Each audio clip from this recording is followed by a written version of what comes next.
Madam আসসালামু আলাইকুম, কোথায় যাচ্ছেন? ওয়ালাইকুম সালাম। আমি একটু কাজে বের হইছি। আর তুমি কোথায় যাচ্ছ? তোমার অবস্থা এমন কেন? কেন, কি হয়েছে ম্যাডাম? আমার অবস্থা আবার কি? আমি তো একটু শপিং করার জন্য বের হয়েছি।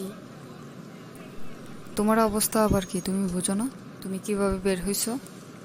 কি ড্রেস পরে বের হইছো?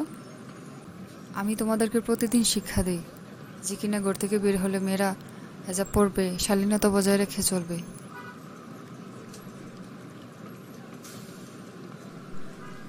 না মানে ম্যাডাম, আমি তো মাঝে মাঝে হেজাব পরে বের হই। মাঝে মাঝে বের হলে হবে না, প্রতিদিন হেজাব পরে বের হবে।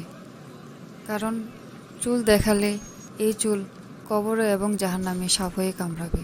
স্মরণ রাখতে হবে আমরা যে মুসলমান, আমাদেরকে পর্দা মেনে চলতে হবে।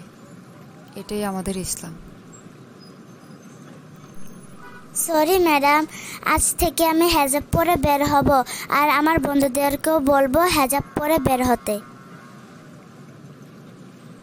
মাশাআল্লাহ মারিয়াম, আল্লাহ তোমাকে ইসলামের পথের জন্য কবুল করুক।